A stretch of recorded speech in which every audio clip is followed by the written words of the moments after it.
Welcome to this introduction to the history of Perth and Western Australia. Western Australia has some of the earliest evidence of human activity on the planet.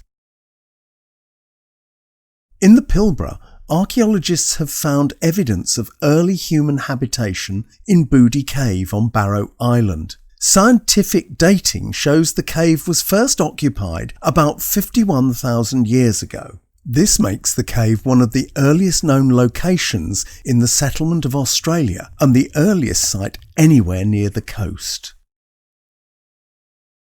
This sliver of basalt found at Carpenter's Gap in the Kimberley is from an ancient stone axe crafted by the first Australians some 49,000 years ago. The discovery makes it the oldest known axe in history and places the Aboriginal people as the tool's inventor. Nearer to home, whilst digging the foundations for Fiona Stanley Hospital, this prehistoric cutting tool was found. It has been dated at around 33,000 years old.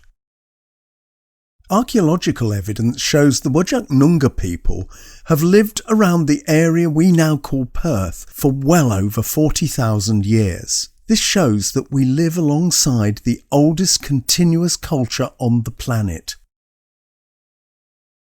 In more recent times, but long before the settlement by the British, the west coast of Australia is known to have been visited by ships from various nations. During the 17th and 18th centuries, spices and other goods from the East Indies were much sought after by European and American merchants, some of whom paused to study the coast of Western Australia.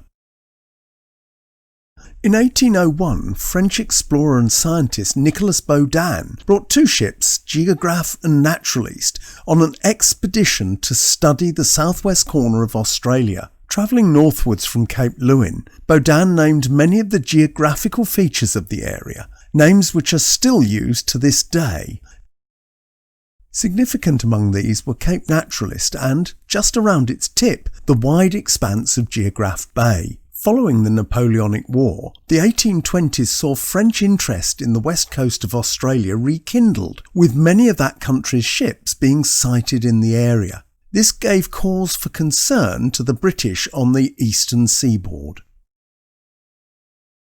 Worried about this development, the Governor of New South Wales, Ralph Darling, sent a contingent to King George Sound in December 1826. Under the command of Edmund Lockyer, their mission was to claim Western Australia for Britain. Lockyer sailed on the brig Amity with 20 troops and 23 convicts, arriving in King George Sound on Christmas Day. This was the beginning of the European settlement of Western Australia.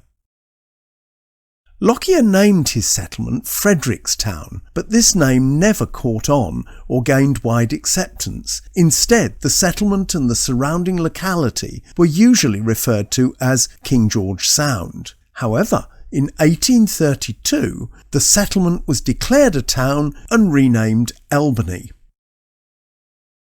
Whilst all this was going on, Captain James Stirling lobbied Ralph Darling to allow him to find a site for a much more substantial colony in Western Australia. Stirling envisaged this colony would have the potential for Indian Ocean trade. Accompanied by the botanist Charles Fraser and the artist Frederick Garling, Stirling visited the Swan River for 12 days in early March 1827.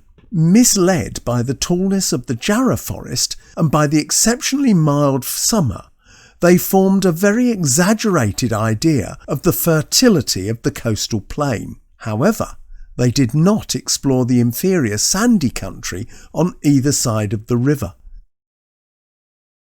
At the end of 1828, Stirling was appointed Lieutenant Governor of the new Swan River colony, and the first settlers left England bound for Western Australia in February 1829.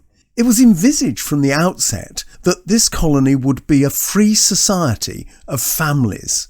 As one of the colony's first medical men, Dr. Charles Simmons, put it, "If we can imagine the population of one of the parishes of England mixed with a sprinkling of half-pay officers and some gentlemen from the East and West Indies, and a few cockneys, put down on the shores of a wilderness, we shall have some idea of the founders of this interesting society. He went on to liken it to Noah's Ark. On the King's birthday, 12th of August 1829, James Stirling read a proclamation declaring the town of Perth to be founded. To mark the occasion, Mrs. Helen Dance swung an axe at a she-oak tree and Perth came into being. Well, sort of. The early days of the Swan River colony were very hard for the 850 or so people who settled here. Most were camping in tents or huts, with destitution and misery very common. It did not help that the promise of fertile land was a complete fabrication. One settler, Elizabeth Shaw, remarked, "The man who declared this country good deserves hanging 9 times over." Elizabeth's husband, Captain William Shaw, was one of that class of whom Henry Trigg wrote in 1830. "We have a great number of half-pay officers and their families. They are but ill-suited to rough it, and when they arrive expect to have eggs, ham, mutton chops and rump steaks in every corner." For the first year, everyone mainly lived on salt pork and ship's biscuits and other hard fare brought out from England. Meanwhile, the energetic Surveyor-General John Septimus Roe had started laying out the towns of Perth, Fremantle and Guildford. Initially, he had a staff of 1 who was apparently frequently unwell and didn't turn up for work. As a result, Roe was under constant pressure from impatient settlers wanting to know where their land allocation was. But slowly, as this map of 1838 shows, Perth took shape and people moved to their allotted land grants. Fremantle also began to become a busy harbour town with a rudimentary jetty and storage facilities. But as idyllic as Perth looked, in agricultural terms, the land it was situated on was worse than useless. In 1872, the British author Anthony Trollope visited Perth and described the soil as eminently suitable for hourglasses.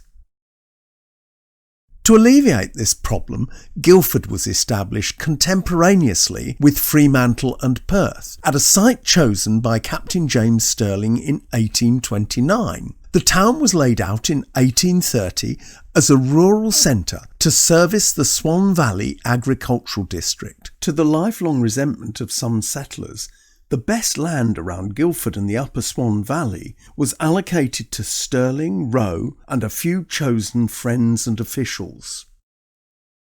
But there was still not enough land suitable for agriculture for the needs of the community. To alleviate the problem, Ensign Robert Dale, a 21-year-old officer of the 63rd Regiment, was assigned the honour of making the first journey over the Darling Ranges during the winter months of 1830. He travelled into what was later to become known as the Avon Valley. As a result of these expeditions, the new district became available by means of a government notice in November of 1830, and the first settlers moved into the district in 1831.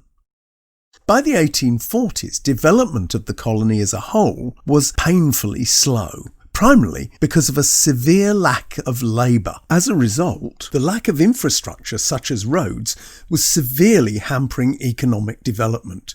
For example, in 1844, it cost as much to get the wool clip from York to Fremantle as it cost to ship it to London to sell. In 1845, the York Agricultural Society and others petitioned the Legislative Council to ask the British government to send some convicts. The reason being that the convicts would provide cheap labour for infrastructure projects. The petition was unanimously rejected by the Legislative Council as a hazardous experiment for supply.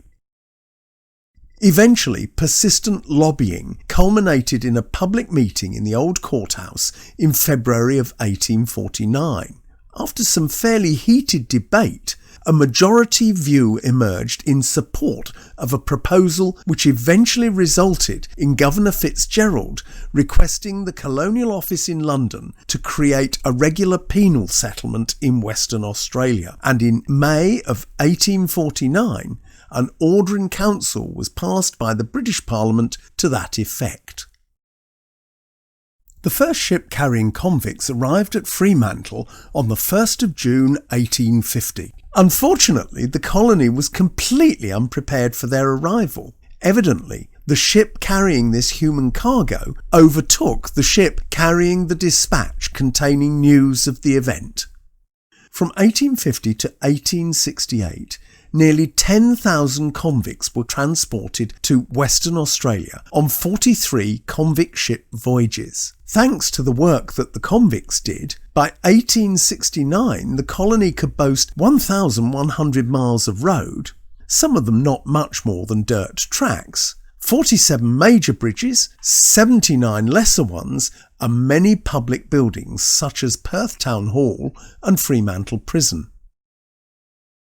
However, the effects of the convict era continued to be felt for many years. In 1874, Western Australia's Legislative Council lobbied Britain for responsible government, but was refused on the grounds that the population of ex-convicts in the colony was too high. As the colony approached its 50th anniversary, despite everyone's best efforts, progress was painfully slow. In 1870, the value of wool exports from the colony was £300,000, but this was still only 2% of the total Australian wool clip.